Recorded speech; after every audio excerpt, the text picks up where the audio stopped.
तो आज एक बहुत ही हाई वोल्टेज मुकाबला है आईपीएल में, Mumbai Indians versus Gujarat Titans, और दोनों ही टीमें बहुत बेहतरीन प्रदर्शन दिखा रही हैं।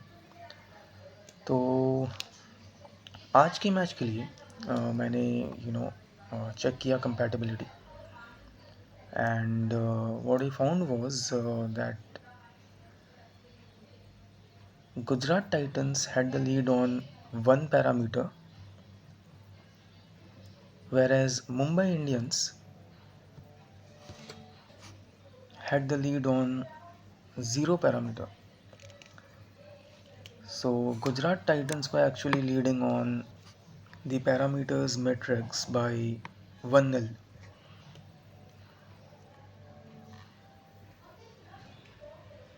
So for that reason, my prediction for today's match in the IPL, which is actually the 56th match of IPL 2025,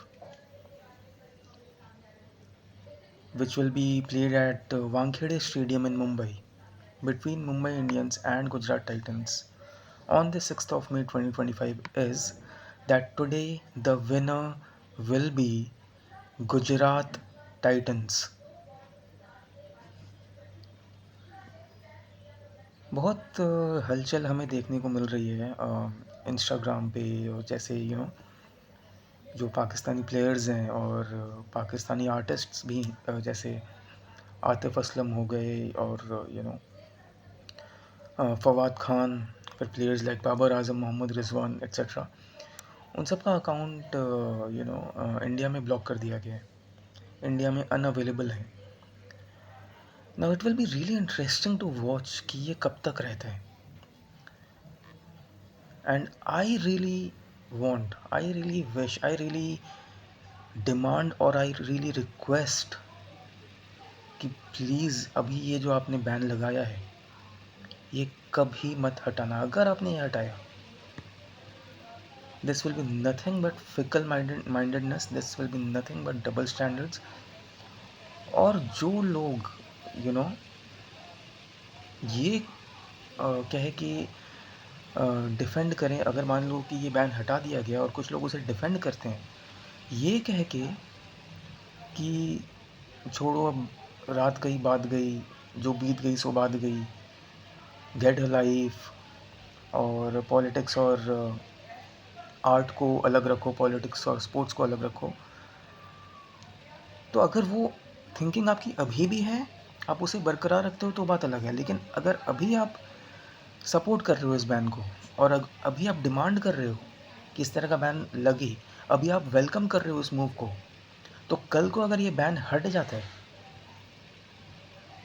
तो उस बैन के हटने का समर्थन मत करना। अगर आप अभी भी ये सोचते हो कि पॉलिटिक्स और स्पोर्ट्स अलग रहना चाहिए, पॉलिटिक्स और आर्ट अलग रहना चाहिए, तो फिर आप वेलकम कर सकते हो कल को जब ये बैन हटता है।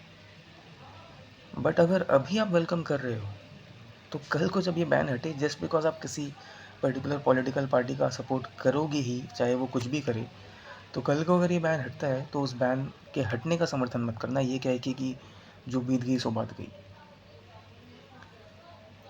बेसिकली मेरा कहना ये है कि प्लीज़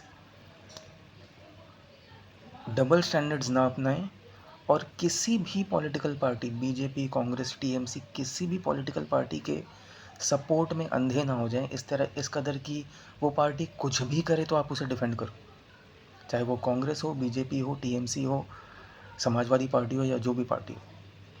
आप अपनी एक ओपिनियन रखिए, एक पपेट मत बनिए किसी भी पार्टी की आइडियोलॉजी के। अपनी ओपिनियन रखिए और उस पर अडिग रहिए, स्टिक टू दैट ओपिनियन। कल को अगर आपकी पसंदीदा पार्टी भी उस बात के खिलाफ जाए तो अपनी पसंदीदा पार्टी के खिलाफ भी आवाज़ उठाएं आप।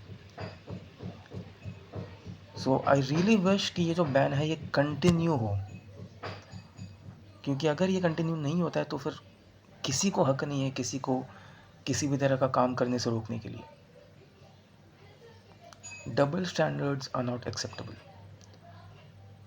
I really wish and I really demand or request that this ban should continue forever. It should continue forever. And if this ban gets uplifted,